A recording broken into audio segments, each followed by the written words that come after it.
It's 48 BCE, and you're Cleopatra VII, the 21-year-old queen of Egypt, and you're in a bit of a pickle. Well, technically, you're the former queen because your annoying little brother and husband, Ptolemy XIII, kicked you out and stole your throne. Yep, you heard that right. Brother and husband. He was only 12 at the time, but hey, that's Ptolemaic dynasty tradition for you. You were both supposed to rule together after your father died 3 years earlier, but apparently your baby brother husband had bigger ambitions than sharing power. You wake up in a cramped, safe house that smells like fish and desperation. Honestly, this is not how you pictured your royal life going. You can hear your brother's soldier patrolling the streets outside. But today's different. Today, you're going to do something so audacious, so brilliantly insane, that people will still be talking about it 2,000 years later. Here's what's happening in your world right now. Rome is literally destroying itself. The entire Roman Republic is engulfed in a massive civil war between two former allies, Julius Caesar and Pompey the Great. And guess what? Egypt is caught right in the middle of this mess.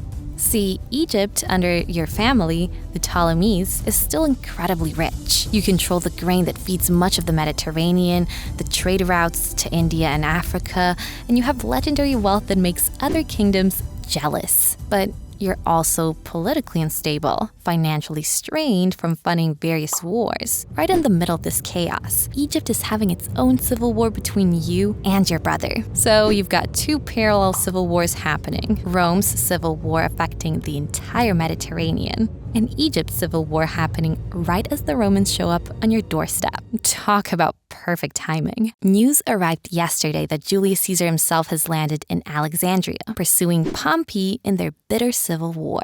Caesar isn't just visiting for the sights. He desperately needs Egypt's wealth to fund his war and rebuild Rome. Meanwhile, whoever controls Egypt needs Roman protection to survive. But here's the gamble. You have to guess which Roman will actually win this civil war.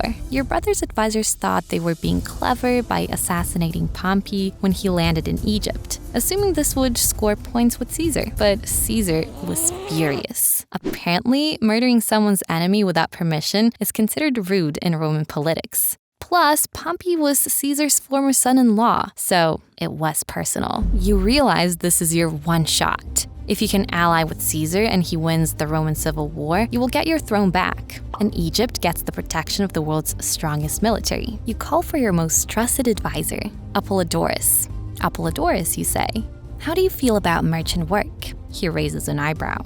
My lady, I'm many things, but a salesman isn't one of them. Perfect, because we're not selling anything. We're delivering a very special package.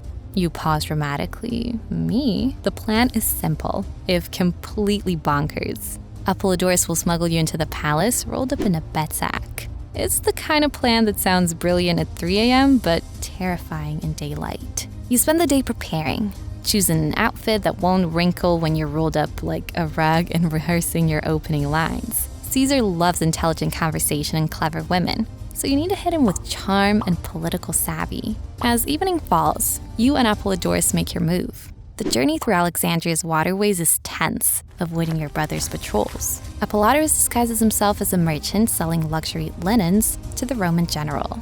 Being curled up in that bed sack is about as comfortable as it sounds, which is to say, not at all. But when Apollodorus unrolls you in Caesar's quarters, you emerge with all the grace you can muster. Greetings, great Caesar. I am Cleopatra, rightful queen of Egypt. I believe we have much to discuss.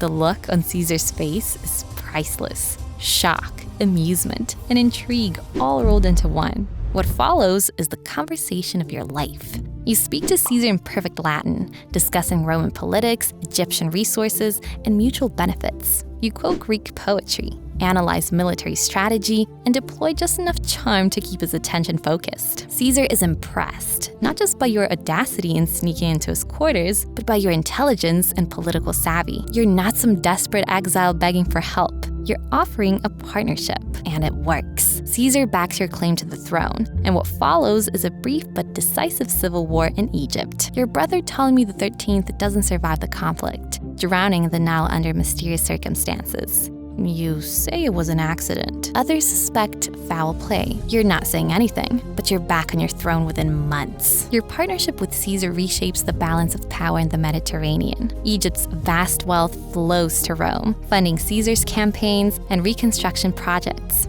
In return, Roman legions protect your borders and your rule. You even gave Caesar a son, little Caesarion, cementing your personal and political lines. You accompany Caesar to Rome, causing quite the scandal. The Senate is not amused, but Caesar doesn't care. Then, on the Ides of March 44 BCE, everything changes. Caesar is assassinated in the Roman Senate, stabbed 23 times by senators who feared he was becoming too powerful. You're in Rome when it happens, and suddenly, your world collapses again. With Caesar dead, you're a foreign queen in a hostile city with a toddler who's inconveniently Caesar's only surviving son. The conspirators would love nothing more than to eliminate any trace of Caesar's legacy, including Caesarion. You pack up quickly and flee back to Egypt. You're heartbroken and your political future uncertain. But you didn't survive Egyptian palace intrigue just to give up now. Within a few years, Rome split between Caesar's heirs, his adopted son Octavian and his loyal general Mark Antony. They're supposed to be allies, but you can smell the coming conflict from Alexandria. Antony controls the eastern part of the Roman Empire, which means he controls Egypt's fate. Time for another dramatic entrance. This time, you sail to meet Antony dressed as the goddess Aphrodite. Your ship decorated with purple sails and silver oars. This meeting takes place in 41 BCE. And once again, you need to charm a powerful Roman into partnership. Antony laughs louder than Caesar ever did, drinking more wine, and makes decisions with his heart instead of his head. But when he speaks, entire armies listen. You pull out the same playbook: wit, charm, and Egypt's wealth on the table. It works even better than with Caesar. Antony falls hard for you, for Egypt, and for the intoxicating idea of ruling the Eastern Mediterranean as a power couple. You have 3 children together and have become genuine partners in both love and politics. For over a decade, you and Antony ruled the East side, while Octavian consolidates power in Rome. It's an uneasy truce that everyone knows can't last forever. The final showdown comes at the Battle of Actium in 31 BCE, where your combined fleets face Octavian's navy. The battle is a disaster. Your forces are defeated, and you and Antony flee back to Egypt. Octavian knows, and you know it's over.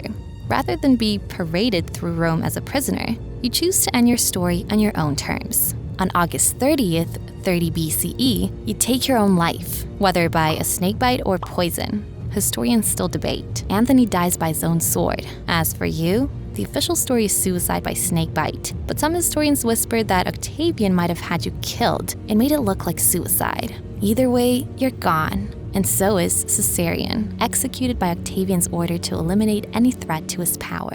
Your death marks the end of Ptolemaic rule and the beginning of Egypt as a Roman province. But what a run you had. From that audacious entrance rolled up in a bedsack to ruling alongside the most powerful men in the ancient world. What a run you had. Sure, it ended tragically, but you went out as a queen, not a prisoner. And that entrance you made to meet Caesar, it's still one of the most famous power moves in history. Sometimes the most outrageous plan really is the only one that works. People still argue about whether you were primarily motivated by love or politics. Here's the truth. You were motivated by survival, and you used every tool at your disposal: intelligence, charm, sexuality, and Egypt's wealth to stay in the game as long as possible. Not bad for someone who started the day rolled up in a bedsack.